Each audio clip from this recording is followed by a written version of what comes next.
হচ্ছে কি না অটোজোম এবং দ্বিতীয়টা হচ্ছে কি না সেক্স ক্রোমোজোম। জায়গাটা সেটা হচ্ছে কিন্তু জিন, অর্থাৎ নির্দিষ্ট প্রোটিন সংকেত বহন করছে।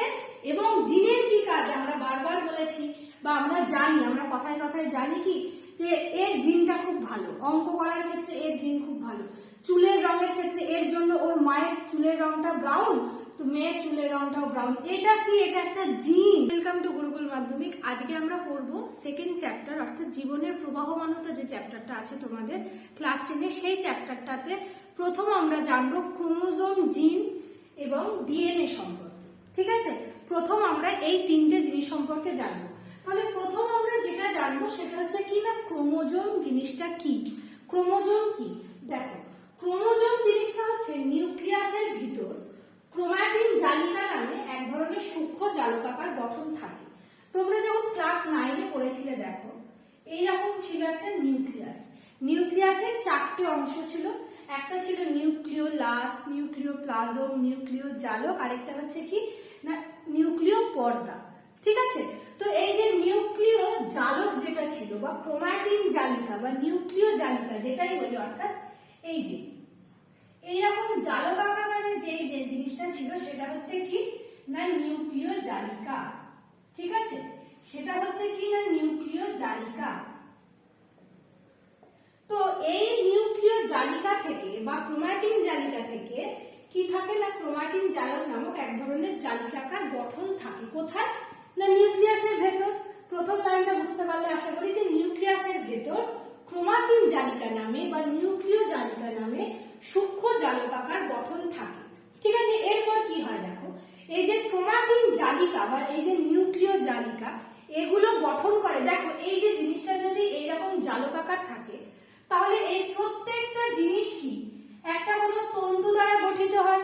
এই যে এই গোটা একটা জালককে তৈরি করতে কি অনেকগুলো তন্তু দরকার, সেই তন্তুকে কি বলা হয় না ক্রোমাটিন তন্তু। আমি যেগুলোতে দাগ দিচ্ছি তোমরা যখন স্ক্রিনশট নিয়ে লিখবে তোমরা কিন্তু এইগুলোতেই দাগ দেবে।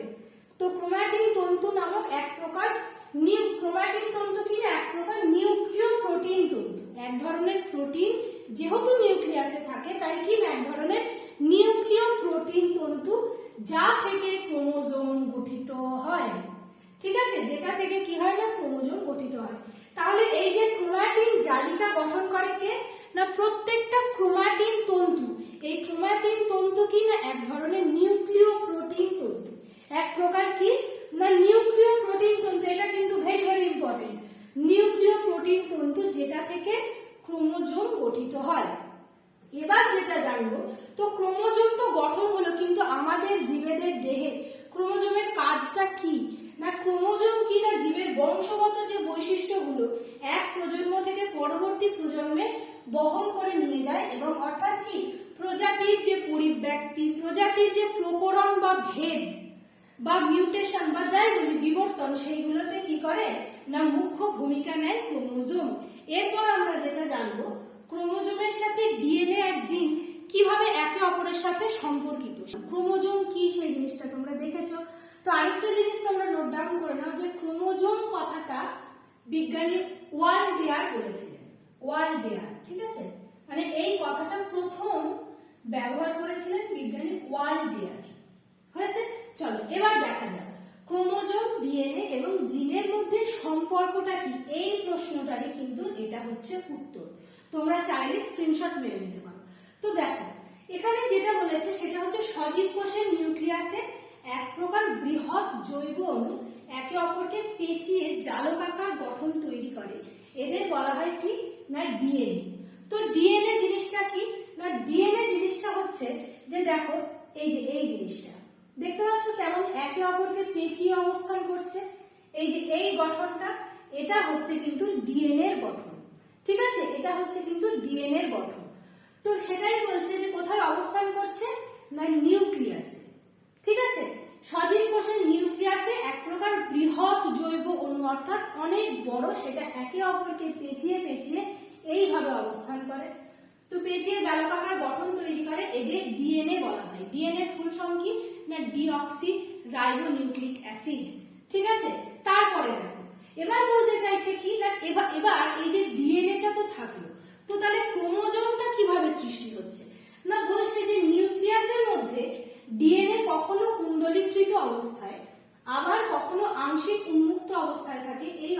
বলে, নিউক্লিয় জালিকা বা ক্রোমাটিন জালিকা বলে। তার আগে একটা জিনিস আমি তোমাদের বলতে ভুলে গেছি, সেটা হচ্ছে ডিএনএটা কি না, ডিএনএ হচ্ছে তোমরা ক্লাস 9-এ পড়েছিলে যে নিউক্লিক অ্যাসিড। তো ডিএনএ আরএনএ এগুলো কি না নিউক্লিক অ্যাসিড। আমি এখানে নিউক্লিক অ্যাসিড লিখলাম, ঠিক আছে। ডিএনএ কি এক প্রকার না নিউক্লিক অ্যাসিড, ঠিক আছে। কি বলছে না নিউক্লিয়াসের মধ্যে ডিএনএটা কি হচ্ছে, কখনো কখনো কি হচ্ছে এইরকম ভাবে কুণ্ডলীকৃত অবস্থায় থাকছে, আবার কখনো কি হচ্ছে না, আবার কখনো দেখো এই ছবিটাতে দেখো, কখনো কি হচ্ছে না খুব কুণ্ডলীকৃত অবস্থায় থাকছে, আবার কখনো কি হচ্ছে একটু খোলাভাবে থাকছে, ঠিক আছে। অর্থাৎ কখনো কখনো দেখা যাচ্ছে যে এইরকম একটু খোলাভাবে, আবার কখনো কখনো দেখা যাচ্ছে কি না এইরকম পেঁচিয়ে অবস্থান করছে।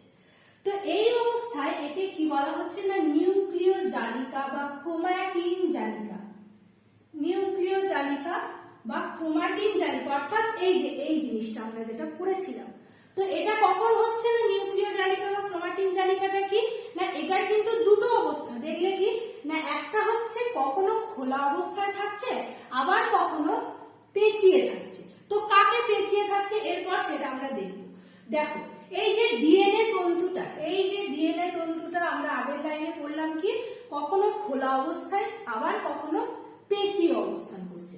তো পেঁচাচ্ছে কাকে নিয়ে, এবার আমরা সেটা জানবো। দীর্ঘ ডিএনএ তন্তু প্রোটিন। তো দেখো প্রোটিন হচ্ছে দু ধরনের, একটা কি না একটা হচ্ছে হিস্টোন প্রোটিন, হিস্টোন প্রোটিন এই যে এইটা লিখছি, ঠিক আছে। একটা হচ্ছে হিস্টোন প্রোটিন, একটা হচ্ছে কি না নন হিস্টোন প্রোটিন। এগুলো তোমাদের জন্য এখন ইম্পর্টেন্ট নয়, ঠিক আছে, এগুলো জাস্ট জেনে রাখো তোমরা। একটা হচ্ছে কি না নন হিস্টোন প্রোটিন, অর্থাৎ প্রোটিনের দুটো ভাগ, একটা হিস্টোন প্রোটিন, প্রথম হিস্টোন প্রোটিনকে পাকায়, তারপর তাকে পাকায় না নন হিস্টোন প্রোটিনকে। তার সাথে কি থাকে আরএনএ ধাতব আয়ন সমূহকে একত্রে জড়িয়ে থেকে ক্রোমোজোম নামক স্থূল পেঁচানো গঠন তৈরি করে। জিনিসটা লক্ষ্য করবে, স্থূল আর কি না পেঁচানো গঠন তৈরি করে। তাহলে ক্রোমোজোম যখন এর পরে আমরা দেখব যে ক্রোমোজোম হচ্ছে কিন্তু এইরকম একটা পেঁচানো অংশ এবং তার সঙ্গে খুব মোটা একটা অংশ, ঠিক আছে। এই যে ছাড়া ছাড়া ছাড়া ছাড়া যে অংশগুলো আমরা দেখব যখন কোষ বিভাজন করব, কোষ বিভাজনের সময় কি দেখবো না ওই যে ছাড়া ছাড়া অংশগুলো একত্রে কি হচ্ছে ঘনীভবন হচ্ছে, কুণ্ডলীকৃত হচ্ছে, ঘন সন্নিবিষ্ট হচ্ছে। তারপর হওয়ার ফলে কি হচ্ছে এইরকম একটা এক্স এর মতো গঠন তৈরি করছে, সেটাই হচ্ছে ক্রোমোজোম। ক্রোমোজোম নামক স্থূল পেঁচানো গঠন তৈরি করে। অর্থাৎ প্রতিটা ক্রোমোজোমে একটা করে ডিএনএ অণু থাকে। আমরা সেটাই তো দেখলাম যে এই যে ক্রোমোজোমের মধ্যেই গিয়ে থাকে ডিএনএ, কারণ ডিএনএটাই তো পেঁচাচ্ছে। ডিএনএটারই তো দেখলাম যে দুটো অবস্থা, একটা অবস্থা কি না ক্রোমাটিন জালিকা, আর আরেকটা অংশ কি না বা আরেকটা ভাগ কি না ক্রোমোজোম। তো এই ডিএনএ অণুটাই দুভাগে পেঁচায়। প্রথম যখন আংশিক খোলা অবস্থায় বা কোনো প্রোটিনকে নিয়ে জমা হয় তখন সেটাকে বলা হয় কি না ক্রোমাটিন জালিকা। আর আরেকটা যেটা কি তৈরি করে প্রোটিন সমৃদ্ধ একটা মোটা গঠন, সেটা হচ্ছে কি না ক্রোমোজোম। অর্থাৎ এইটা আমরা দেখতে পেলাম যে ডিএনএ অণুরই দুটো অংশ বা ডিএনএ অণুর দুটো অবস্থা, একটা কি না একটা হচ্ছে ক্রোমাটিন জালিকা যেটা কখনো কখনো কিছুটা খোলা অবস্থায় বা কখনো কখনো কুণ্ডলীকৃত অবস্থায়, আরেকটা কি অংশ যেটা ক্রোমোজোম, সেটা হচ্ছে কি না সেটা হচ্ছে প্রোটিন বা সমস্ত কিছুকে নিয়ে একদম ঘন সন্নিবিষ্ট একটা অবস্থা। অর্থাৎ দেখতেই পাচ্ছ ক্রোমোজোম হচ্ছে একটা ঘন সন্নিবিষ্ট অবস্থা, এই জিনিসটা যেন ভুল না হয়। ক্রোমোজোম হচ্ছে একটা স্থূল পেঁচানো গঠন, অর্থাৎ একটা ঘন সন্নিবিষ্ট অবস্থা। অর্থাৎ কি না প্রত্যেকটা ক্রোমোজোমে একটা করে দ্বিতন্ত্রী ডিএনএ অণু থাকে। দ্বিতন্ত্রী কেন, কারণ দেখো এখানে দুটো করে জিনিস পেঁচাচ্ছে, এটা একটা অর্থাৎ ডিএনএ কিন্তু ডবল হেলিক্যাল স্ট্রাকচার, ঠিক আছে। ডিএনএ এই যে লিখেছি দেখো ডবল হেলিক্যাল, অর্থাৎ কি না দ্বিতন্ত্রী। তোমরা ছবিতেও দেখতে পাচ্ছ ডিএনএ কিন্তু দ্বিতন্ত্রী, ঠিক আছে, দ্বিতন্ত্রী ডিএনএ অণু থাকে। তো এখানে আমরা দেখো ক্রোমোজোম দেখতে পেলাম, ডিএনএও দেখতে পেলাম, অর্থাৎ কি না একটা ক্রোমোজোমের মধ্যে কি থাকে ডিএনএ থাকে। ক্রোমোজোমের মধ্যে ডিএনএ থাকে। এরপর আমরা জানবো জিন কোথায় থাকে। দেখো, ডিএনএ অণুর যে নির্দিষ্ট অংশ একটা নির্দিষ্ট প্রোটিনের সংকেত বহন করে এবং বহন করে কি করে না জীবের বিভিন্ন চারিত্রিক বৈশিষ্ট্য প্রকাশ করে, তাদের জিন বলা হয়। তো এই ছবিটায় তোমরা দেখতে পাচ্ছ যে এটা হচ্ছে একটা ডিএনএ এর গঠন। এখানে তোমরা দেখতে পাচ্ছ লাল সবুজ দিয়ে আঁকা হয়েছে। অর্থাৎ কি? অর্থাৎ তোমরা কিন্তু 9-এ পড়েছিলে বা আমি পরের দিনও পড়াবো, তোমরা মনে করে দেখো adenine, guanine, purine, pyrimidine base যেগুলো পড়েছিলে, নাইট্রোজেন ক্ষার যেগুলো পড়েছিলে, তো একটা কি করে, একটা আরেকটার সাথে কি নির্দিষ্ট কোড করে, কোড, ঠিক আছে, একটা নির্দিষ্ট প্রোটিনের সংকেত বহন করে। সেই জিনিসটাকে কি বলা হচ্ছে না, সেই জিনিসটাকে বলা হচ্ছে জিন। কিভাবে মনে রাখবো না, ডিএনএ অণু, এটা হচ্ছে একটা ডিএনএ অণু, ডিএনএ অণুর যে নির্দিষ্ট অংশ, সব অংশগুলো কিন্তু নয়, যে নির্দিষ্ট অংশ নির্দিষ্ট প্রোটিনের সংকেত বহন করে। জিন মানেই কিন্তু সেটা একটা নির্দিষ্ট প্রোটিন সংকেত বহন করবে। জিন মানে বারবার বলছি, সেটা একটা নির্দিষ্ট প্রোটিনের কোড গঠন করবে, একটা নির্দিষ্ট প্রোটিনের সংকেত গঠন করবে। এই যে জায়গাটা, ঠিক আছে, এই যে জায়গাটা সেটা হচ্ছে কিন্তু জিন, অর্থাৎ নির্দিষ্ট প্রোটিন সংকেত বহন করছে। এবং জিনের কি কাজ আমরা বারবার বলেছি বা আমরা জানি, আমরা কথায় কথায় জানি কি যে এর জিনটা খুব ভালো, অঙ্ক করার ক্ষেত্রে এর জিন খুব ভালো, চুলের রঙের ক্ষেত্রে এর জন্য ওর মায়ের চুলের রংটা ব্রাউন, তো মেয়ের চুলের রংটাও ব্রাউন। এটা কি? এটা একটা জিন, ঠিক আছে, অর্থাৎ নির্দিষ্ট প্রোটিন সংশ্লেষ বা নির্দিষ্ট প্রোটিন সংকেত বহন করে, সেটাকেই বলা হচ্ছে কি না জিন। তাহলে আমরা কি দেখছি দেখো, নিউক্লিয় জালক বা ক্রোমাটিন জালক যা বলি, সেখান থেকে কি তৈরি হয় দেখো, ক্রোমাটিন জালক, সেটা যখন প্রোটিনকে নিয়ে কোড করে, বিভিন্ন হিস্টোন প্রোটিন, নন হিস্টোন প্রোটিন, সেই প্রোটিনকে নিয়ে যখন সেটা সংযুক্ত থাকে, বাইন্ডিং অবস্থায় থাকে বা স্থূল অবস্থায় থাকে, স্থূল ক্রোমোজোম কিন্তু স্থূল, এই জিনিসটা যেন মনে থাকে, ক্রোমোজোম কিন্তু স্থূল যখন থাকে, নিউক্লিয় জালক থেকে উৎপন্ন হয় কি না ক্রোমোজোম। ক্রোমোজোমের মধ্যে কি থাকে না ডিএনএ থাকে। সেই ডিএনএ এর আমার একটা নির্দিষ্ট অংশ কি করে না প্রোটিনের সংকেত বহন করে, একটা জন্ম বা একটা বংশ থেকে পরবর্তী বংশে, একটা প্রজন্ম থেকে পরবর্তী প্রজন্মে, সেই জিনিসটাকে বলা হয় কি না জিন বলা হয়, ঠিক আছে, সেই জিনিসটাকে বলা হয় জিন। অর্থাৎ আরেকটা জিনিস তোমাদের বলে দিই, এই যে ডিএনএ আরএনএ বললাম যে নিউক্লিক অ্যাসিড, ঠিক আছে, তো এই যে নিউক্লিয় জালিকা বা ক্রোমাটিন জালিকা বা ক্রোমোজোম তোমরা যেখানে পড়লে, যে ক্রোমোজোম, সেটা কি নিয়ে তৈরি হয় দেখো, ডিএনএ তন্তু থাকে তার মধ্যে, তার মানে কি ডিএনএ তন্তু মানে কি নিউক্লিক অ্যাসিড, ডিএনএ তন্তু মানে কি নিউক্লিক অ্যাসিড, আর তার সাথে কি থাকছে প্লাস প্রোটিন, এই দুটো মিলে কিন্তু তৈরি হয় নিউক্লিয় প্রোটিন, ঠিক আছে। এবার এই নিউক্লিয় প্রোটিনটা কি, সেটাই হচ্ছে কি একটা টাইম পর গিয়ে স্থূল হয়ে গিয়ে ক্রোমোজোম গঠন করে। আচ্ছা দেখো, লাস্ট অবধি আমরা কি বললাম না, অর্থাৎ এই যে নিউক্লিক অ্যাসিড আর প্রোটিন, অর্থাৎ এই নিউক্লিয় প্রোটিন, এটা হচ্ছে কি না ক্রোমাটিন তন্তু বা ক্রোমাটিন জালিকা, আর যে পেঁচানো অংশটা সেটা হচ্ছে কি না ক্রোমোজোম। ক্রোমোজোম কি সেটা তো তোমরা জানলে। এবার আমরা জানবো ক্রোমোজোমের প্রকারভেদ, অর্থাৎ ক্রোমোজোম কটা ভাগে বিভক্ত। দেখো, ক্রোমোজোম হচ্ছে দুটো ভাগে বিভক্ত। প্রথমটা হচ্ছে কি না অটোজোম এবং দ্বিতীয়টা হচ্ছে কি না সেক্স ক্রোমোজোম, ঠিক আছে। অটোজোম কি, আর একটা হচ্ছে অটোজোম আর একটা হচ্ছে কি না সেক্স ক্রোমোজোম। তো দেখো, মানব দেহে মোট ক্রোমোজোম সংখ্যা হচ্ছে 46টি বা 23 জোড়া। এটা কিন্তু খুব ইম্পর্টেন্ট, ঠিক আছে, 23 জোড়া বা 46টি। মানব দেহে মোট ক্রোমোজোম সংখ্যা কটি যদি প্রশ্ন আসে কি বলবো, 46টি বা 23 জোড়া। এবার দেখো যে তার মধ্যে এক জোড়া কি করে না লিঙ্গ নির্ধারণে অংশগ্রহণ করে, এদের কি বলা হয় না, এদের বলা হয় সেক্স ক্রোমোজোম। এক জোড়া অর্থাৎ কটা না দুটো, তাহলে 46টার মধ্যে যদি দুটো চলে যায় বাকি কটা থাকে 44টা, তাই তো, 44টা বা 22 জোড়া। এই 22 জোড়াকে কি বলা হয় না বলা হয় অটোজোম। অর্থাৎ এক জোড়া ক্রোমোজোম লিঙ্গ নির্ধারণে অংশগ্রহণ করে, তাই এদের বলা হয় কি না সেক্স ক্রোমোজোম বা অ্যালোজোম।